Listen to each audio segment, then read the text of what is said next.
আসসালামু আলাইকুম, আমি সাদিয়া। সাদিয়া তুয়ার চ্যানেলে আপনাদের সবাইকে স্বাগত জানাচ্ছি তেলের পিঠা কিংবা পুয়া পিঠার রেসিপিটি দেখার জন্য। আমি আজকে দুইটি পদ্ধতিতে এই পিঠাটি তৈরি করব। একটি হচ্ছে চিনির এবং আরেকটি খেজুরের গুড়ের। আশা করছি পিঠাটি আপনাদের সবার ভালো লাগবে। আমি যে পদ্ধতিতে তৈরি করেছি আপনারা চাইলে এই পিঠাটি সেম পদ্ধতিতে তৈরি করেও 2 থেকে 3 দিন সংরক্ষণ করেও খেতে পারবেন।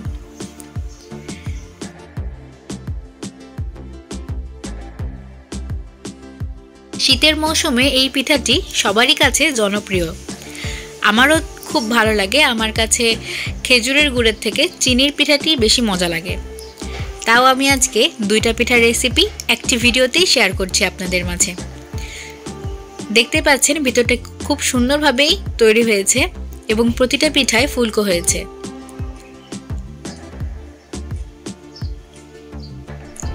আমি খেজুরের গুড়েরও একটা পিঠা দেখিয়ে দিচ্ছি।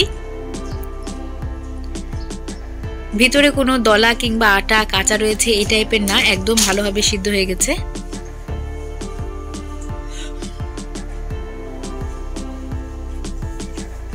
তো চলুন দেখে আসি রেসিপিটি কিভাবে তৈরি করছি। আমি প্রথমেই চিনিটা তৈরি করছি।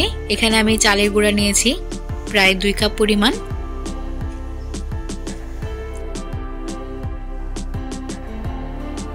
নিয়ে নিচ্ছি আধা কাপ পরিমাণ আটা কিংবা ময়দা। দিয়ে দিচ্ছি স্বাদ মতো লবণ।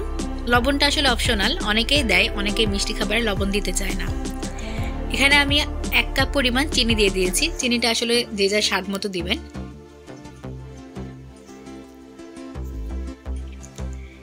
এখন আমি হালকা হালকা পানি দিয়ে আস্তে আস্তে একটি ডো তৈরি করে নিব। পাতলা গোলা হবে। আমি এর ঘনত্বটাও দেখিয়ে দিব।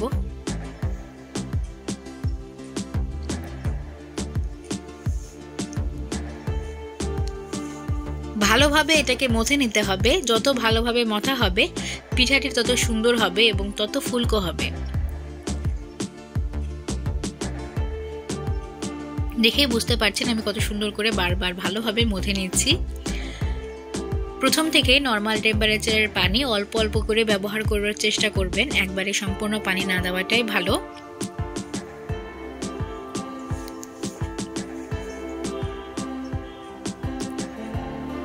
দেখতে পাচ্ছেন কিভাবে আমি করে নিচ্ছি।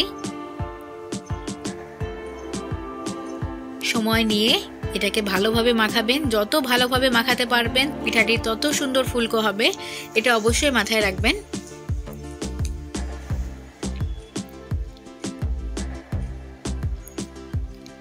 আমি ভালো মতো দেখিয়ে দিচ্ছি কিভাবে আপনারা এটাকে মাখিয়ে নেবেন।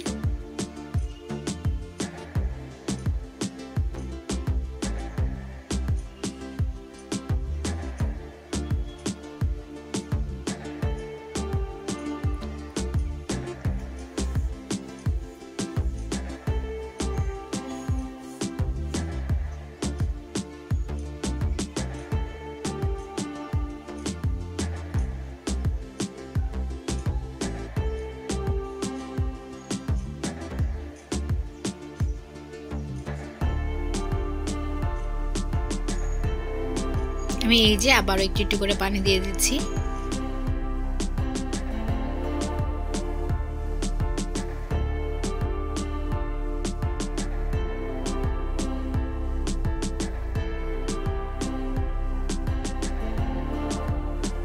এই তো তৈরি হয়ে গেছে আমার এই চিনির গোলাটি।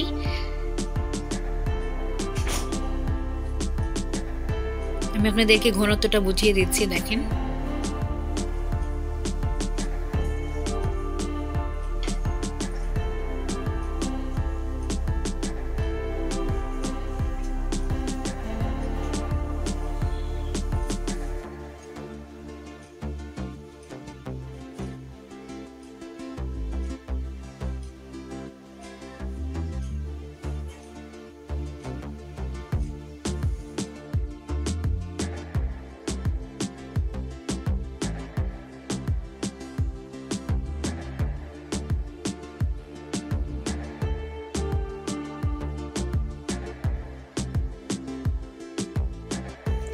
এখন আমরা গুড়ের পোয়া পিঠার ডো তৈরি করে নিব। প্রথমে আমি 1 কাপ গুড় দিয়ে দিলাম। এখানে আমি খেজুরের গুড় ব্যবহার করেছি। দিয়ে দিচ্ছি 2 কাপ পরিমাণ চালের গুঁড়া,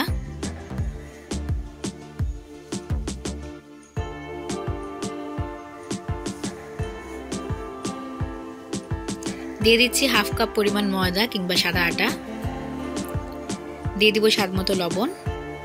এবার এটাকে আগেরটার মতনই ভালোভাবে মাখিয়ে অল্প অল্প পানি দিয়ে মাখাতে শুরু করব।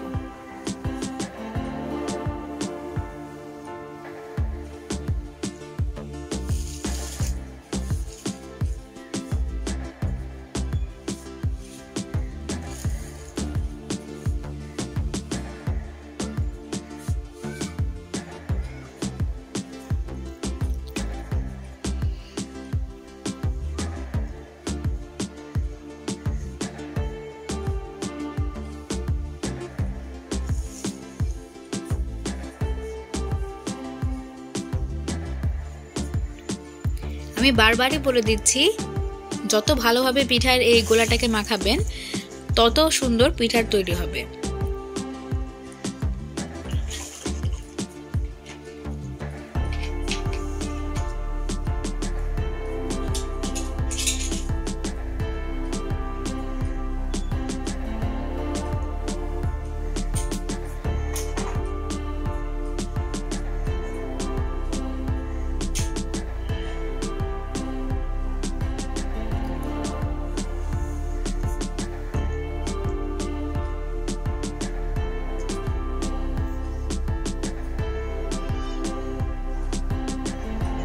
আমি অল্প অল্প করে পানি মেশাচ্ছি এবং ডো তৈরি করে নিচ্ছি।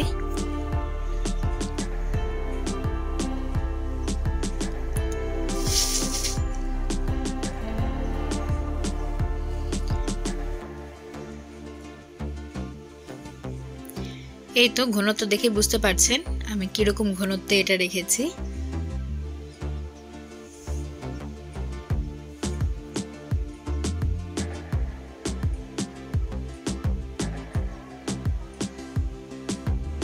চলে আসলাম এখন পোয়া পিঠাগুলো ভাজতে। আমি এখানে একটি ছোট কড়াই নিয়েছি। পোয়া পিঠা ভাজার জন্য ছোট কড়াই সবথেকে ভালো, সুন্দরভাবে পিঠা তৈরি হয়। তেল গরম হয়েছে কিনা বোঝার জন্য প্রথমে একটুখানি পিঠার গোলা হাত দিয়ে 1 ফোঁটা দিয়ে দেখবেন।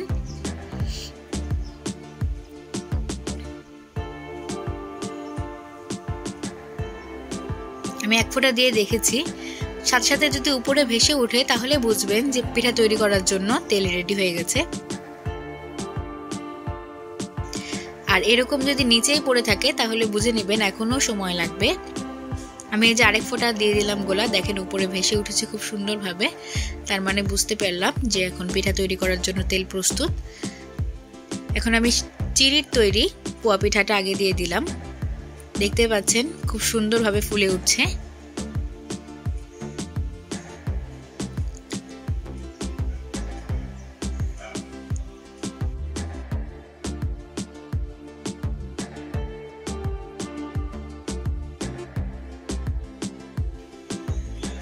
এক পাশ হালকা ব্রাউন হয়ে গেলে উল্টিয়ে দিতে হবে। দেখতে পাচ্ছেন খুব সুন্দরভাবে ফুলে উঠেছে।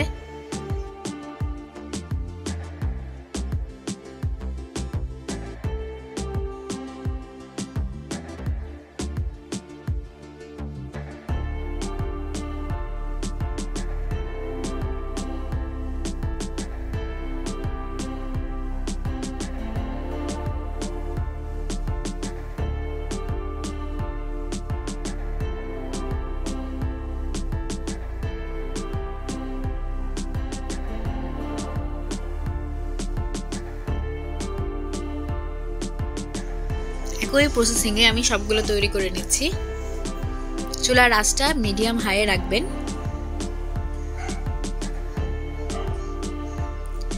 চিনির গুঁড়া তৈরি হয়ে গেলে আমি গুড়ের গুঁড়া তৈরি করা শুরু করব।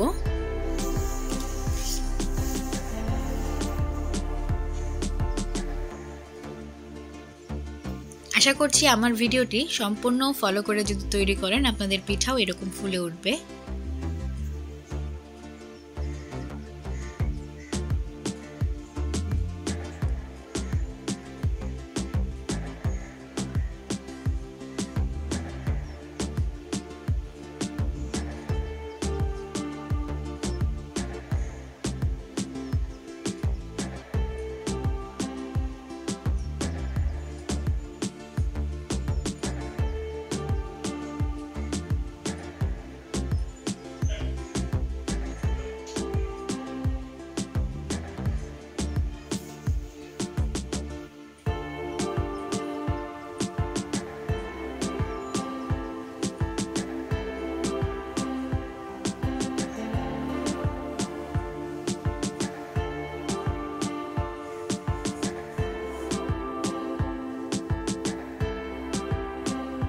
গুড়ের পোয়া পিঠা তৈরি করতে চলে আসলাম।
এই তো তৈরি হয়ে গেল আমার পিঠাগুলো। তো কেমন লেগেছে আমার পিঠা অবশ্যই আমাকে কমেন্টের মাধ্যমে জানাবেন। ভালো থাকবেন, সুস্থ থাকবেন, আমার জন্য দোয়া করবেন, আমার চ্যানেলটির পাশেই থাকবেন। দীর্ঘ সময় ধরে আমার এই পিঠার রেসিপিটি দেখার জন্য আপনাদের সবাইকে অসংখ্য ধন্যবাদ জানিয়ে বিদায় নিচ্ছি। আসসালামু আলাইকুম।